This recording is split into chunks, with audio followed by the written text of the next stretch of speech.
نحمدہ ونصلی علی رسولہ الکریم۔ میرے عزیز ہم وطنو، السلام علیکم ورحمۃ اللہ وبرکاتہ۔ جمعۃ المبارک یا پھر سنیچروار مورخ 21 مارچ کو ہم عید الفطر کی تقریب سعید منانے جا رہے ہیں۔ تاریخ اور دن کا تعین چاند کی رویت سے ہوگا۔ اللہ تعالیٰ سے دعا ہے کہ عید ہمارے لیے کامیابی کی تمہید بن جائے۔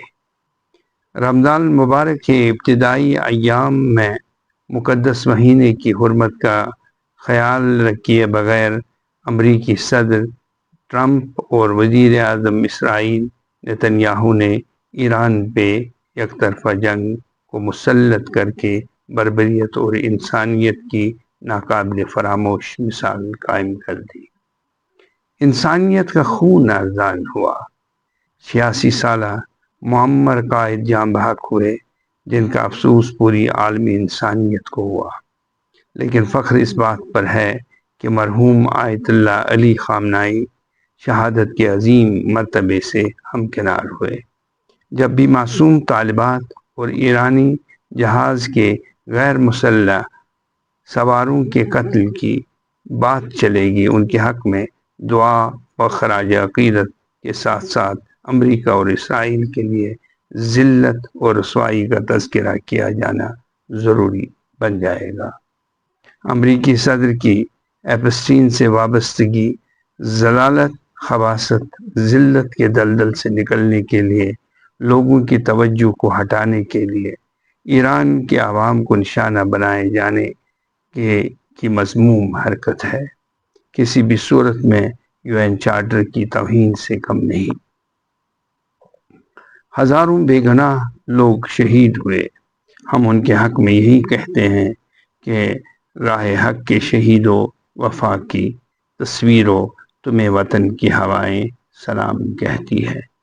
میں بحیثیت خادم قوم ایرانی قوم کو اپنی جانب سے اور جموں کشمیر کے عوام کی طرف سے اظہار ہمدردی کرتا ہوں۔ یہاں شیعہ اور سنی کا سوال پیدا نہیں ہوتا، بلکہ یہ ظالم اور مظلوم کا مسئلہ ہے۔ ظالم کون اور مظلوم کون، یہ آپ کو طے کرنا ہے۔ عید الفطر سادگی سے منائیں۔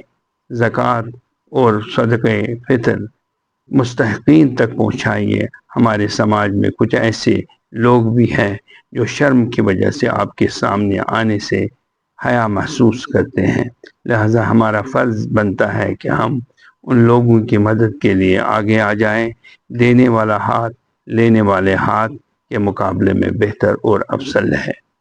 اس وقت ہم مالی بحران کے شکار ہیں۔ کچھ دکاندار موقع کا فائدہ اٹھاتے ہوئے غریب عوام کی زندگیوں کو اجیرن بنانے میں مصروف العمل ہے۔ دوسری جانب سے فروزن میٹ کو پھر سے فروخت کیا جا رہا ہے۔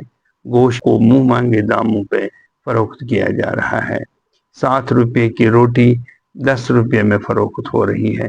عید الفطر کی تقریب سعید کا فائدہ اٹھاتے ہوئے سبزیاں اور دیگر غذائی اجناس کے دام آسمان کو چھو رہے ہیں۔ متعلقین خاموش تماشائی بنے بیٹھے ہیں۔ قوم کی ذبح حالی کا نظارہ دیکھنے میں انہیں کوئی تکلیف محسوس نہیں ہو رہی ہے۔ بجلی مہنگی، گیس نایاب، الغرض مایوسی ہی مایوسی ہر طرف نظر آ رہی ہے۔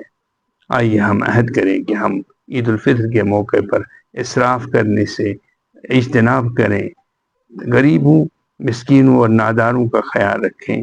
میں آپ کی ترقی اور امت مسلمہ کی کامیابی کے لیے دعا کرتا ہوں۔ اللہ ہم سب کا حامی و ناصر ہو۔